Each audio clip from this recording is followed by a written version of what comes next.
안녕하세요 여러분, 부자오빠입니다. 오늘 삼성전자에게 정말 좋은 소식이 있었죠.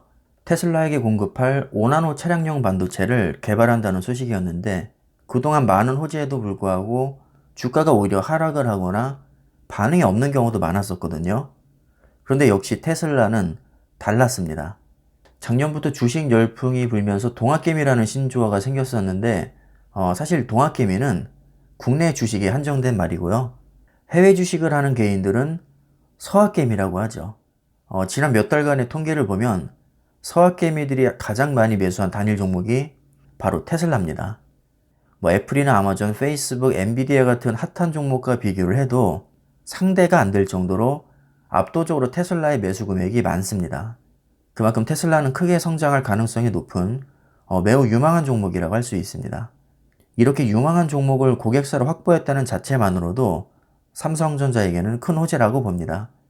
오늘 테슬라의 협업 소식이 나오자마자 지지부진하던 주가가 3% 오른 것만 봐도 테슬라의 영향력이 얼마나 큰지를 짐작할 수 있습니다. 테슬라는 이미 전기차 분야에서 압도적인 1위를 하고 있고, 자율주행 누적 데이터도 가장 많이 보유하고 있죠. 앞으로 협력 관계를 잘 유지해 나간다면 서로에게 든든한 동반자가 될 거라고 봅니다.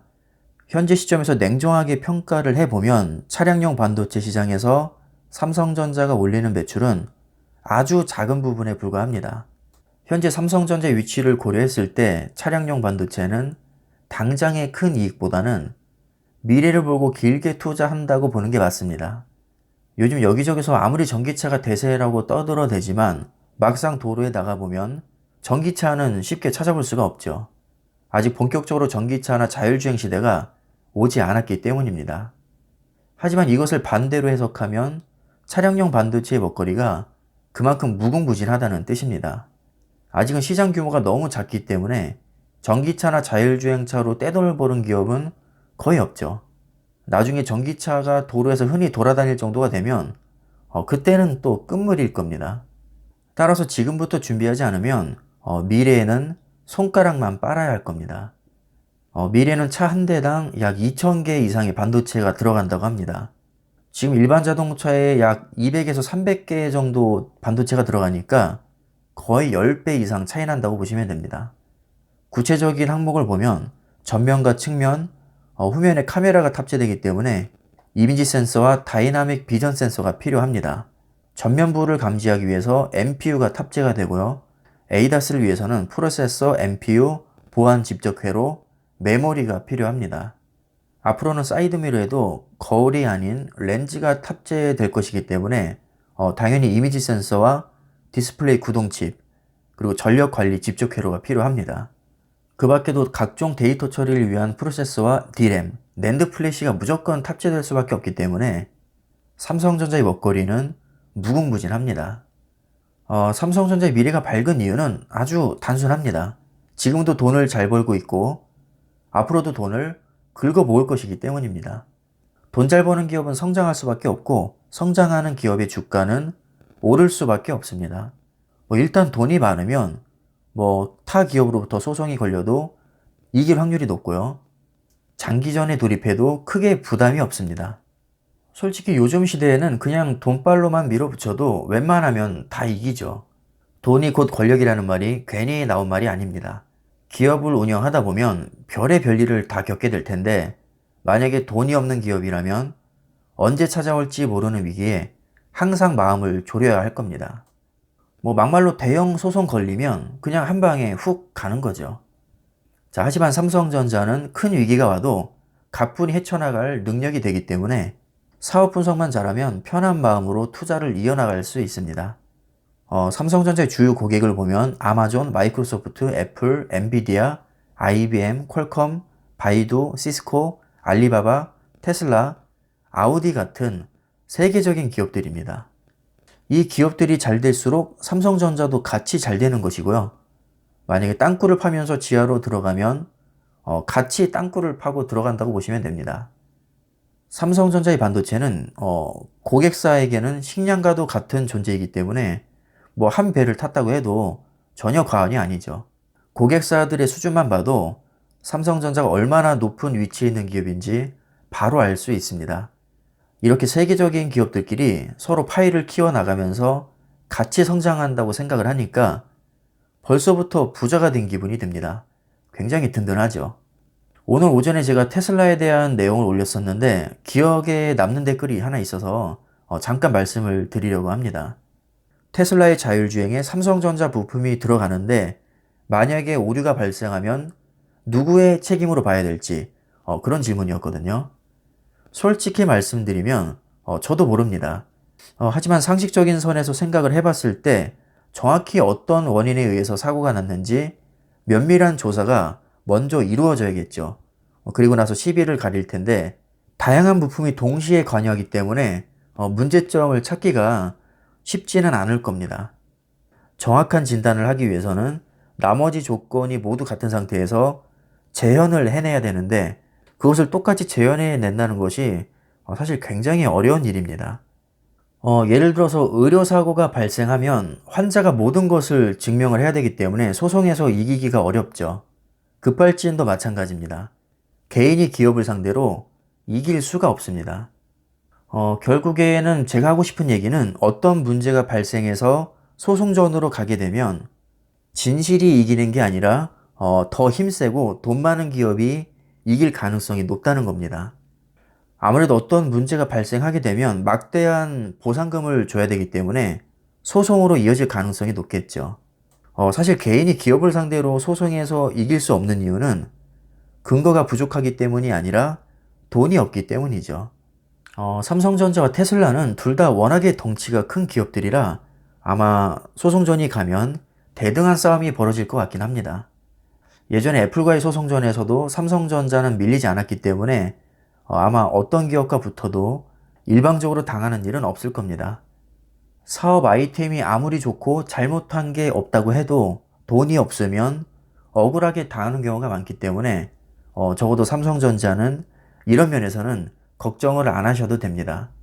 그래서 저는 주식 투자를 할 때 사업 아이템이나 실적도 중요하지만 기본적으로 시총이 매우 높고 튼튼한 기업을 선호합니다. 이왕이면 매출도 많고 영업이익도 많고 단기순이익도 많고 제가 초우량주 장기 투자를 강조하는 이유도 사실 끝까지 살아남기 위해서는 돈이 많아야 하기 때문입니다. 일단 돈이 많으면 뭘 해도 훨씬 더 유리한 위치에 올라갈 수 있죠. 예를 들어서 하고 싶은 사업이 있으면 맨땅에 헤딩할 필요 없이 그냥 1등 기업을 돈 주고 사면 됩니다. 그럼 인수하는 순간 업계 1위로 올라서게 되죠. 참 쉽죠. 역시 자본주의 시대에서는 돈이 최고입니다. 코스피가 막 폭락을 하고 경제 위기가 와도 삼성전자에 들어가 있는 돈은 그다지 불안하지 않은 이유가 그만큼 힘이 세고 돈이 많은 기업이기 때문입니다. 따라서 삼성전자에 투자하시는 분들은 자부심을 가지셔도 됩니다. 그만큼 정말 튼튼하고요. 대단한 기업입니다. 아까 소송 얘기를 했더니 갑자기 또 엔비디아가 생각이 나는데요. 삼성전자 파운드리에서 지금 엔비디아의 팔라노 GPU를 생산하고 있고 앞으로도 협력 관계를 이어나갈 가능성이 높습니다. 삼성전자 주주 입장에서는 엔비디아가 정말 이뻐 보이겠죠. 돈을 벌게 해주니까요.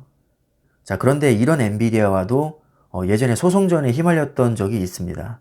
2014년에 엔비디아가 먼저 미국 ITC와 델라웨어 지방법원에 삼성전자가 그래픽칩과 관련된 특허를 침해했다면서 소송을 걸은 적이 있습니다.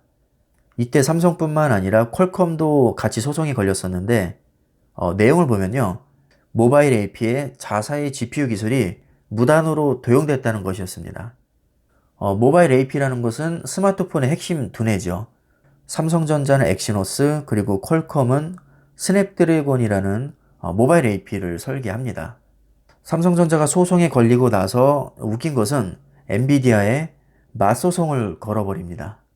결국 삼성전자도 메모리 배열 방식과 관련해서 ITC와 버지니아주 지방법원에 엔비디아에게 맞소송을 걸었고 엔비디아가 삼성의 특허를 침해했다는 판결까지 받아냈습니다.